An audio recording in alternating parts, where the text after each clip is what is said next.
This example here might be a typical type of question that we might get asked if we're looking at the initial rate method. So in this question, we're told that chlorine dioxide reacts with hydroxide ions to produce chlorate ions and chlorite ions along with water.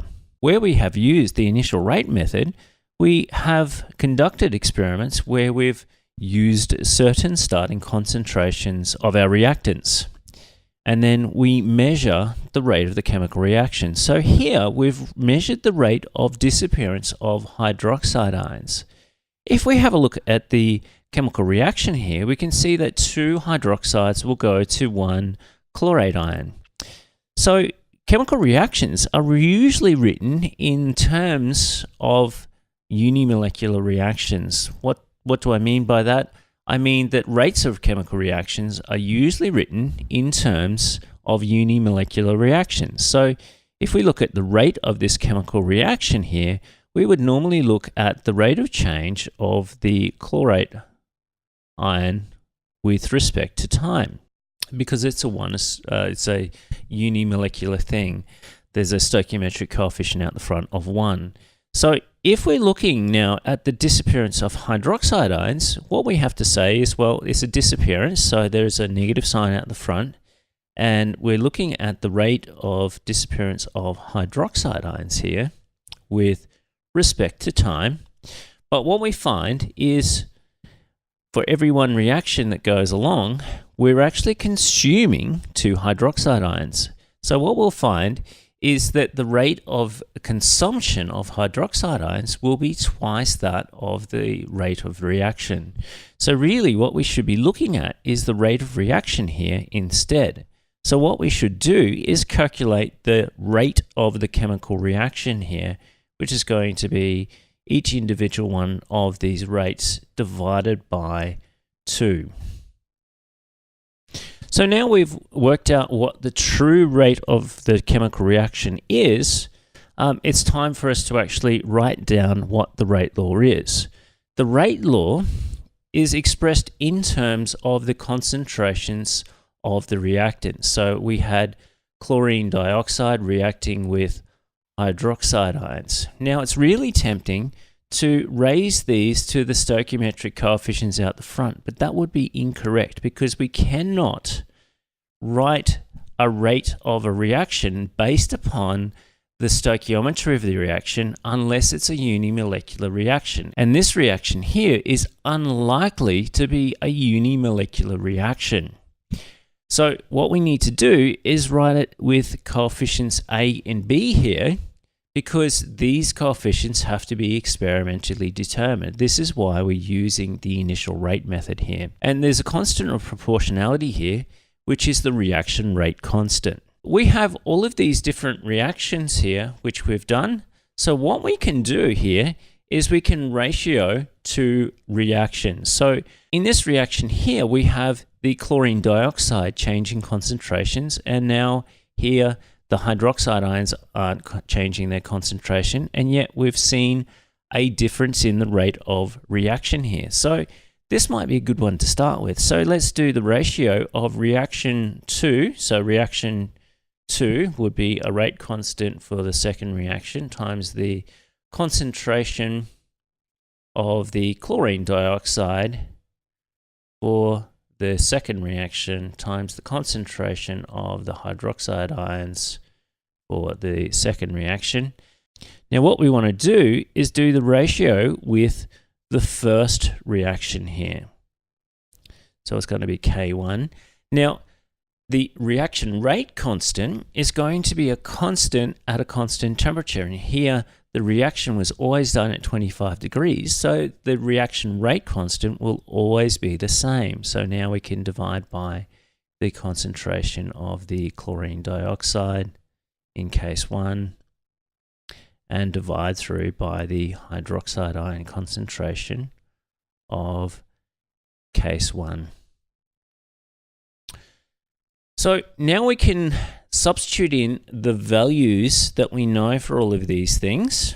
So the rates of reaction, the second reaction rate was 1.55 by 10 to the minus 3. The reaction 1 was 3.88 by 10 to the minus 4.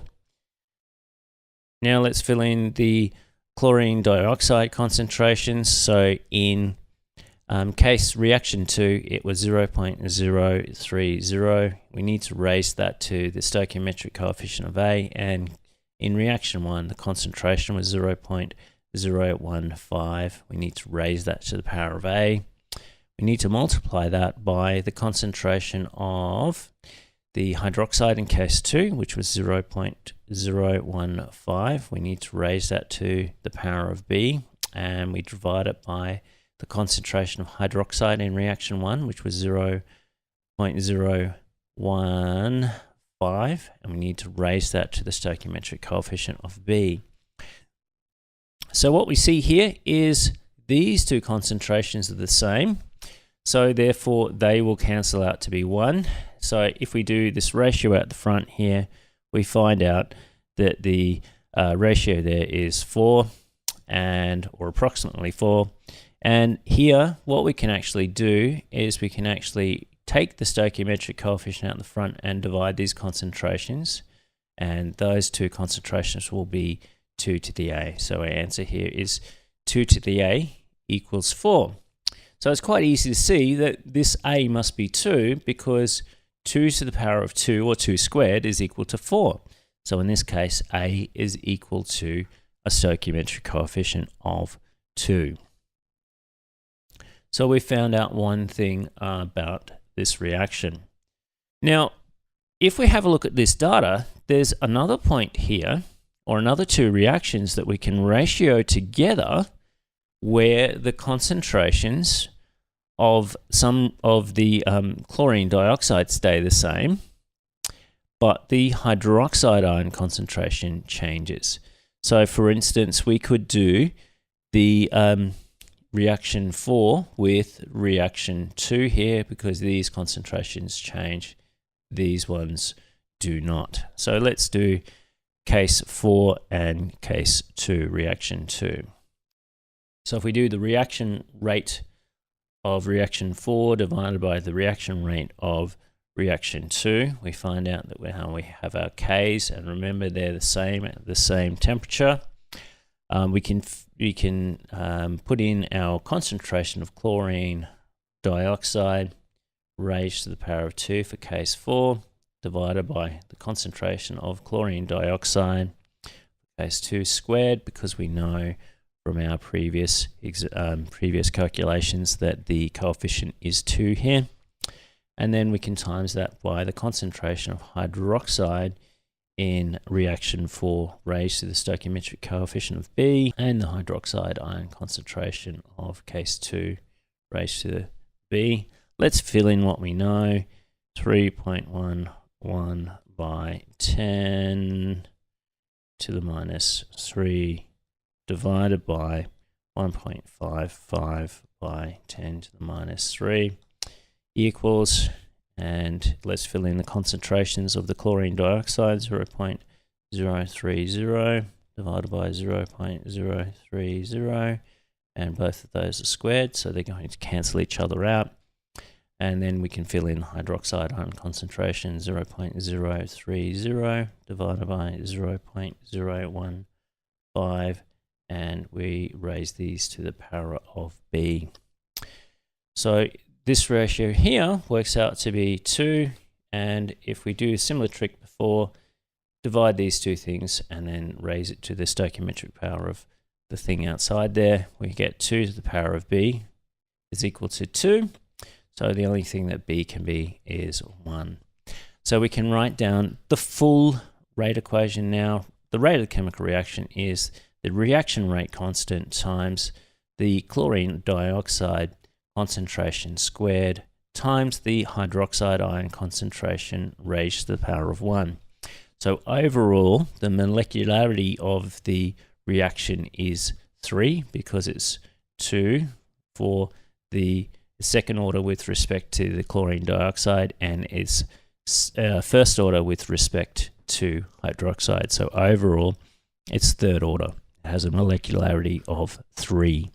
So we still need to work out what this reaction rate constant is, and the only reaction we haven't used is reaction 3 here, so we can use the values of that if we would so desire to work out what our rate constant would be. For this reaction 3, let's fill in what we know into this equation here. So our rate of reaction was 0.775 by 10 to the minus 3 is equal to K. And now we need to fill in our concentration of chlorine dioxide and hydroxide, which is 0.015 squared and 0.030 to the power of 1. So we can work out what our K is equal to here. So that works out to be 114.8. And a little bit hard to know the units here. Well, our reaction rate is going to be moles per liter per second, or molar per second. What units does this need to be? If this is in moles per liter, which is going to be squared, and we're timesing it by moles per liter to the power of 1. So this overall, this is on this side, is going to be molar to the power of 3, but we need our units to be molar per second. So the only way we can do that is if we have per moles squared per second. Now if we times this here per molar by the moles to the power of 3, we'll end up with molar at the front and the per second basis. So this is moles to the -2 per second.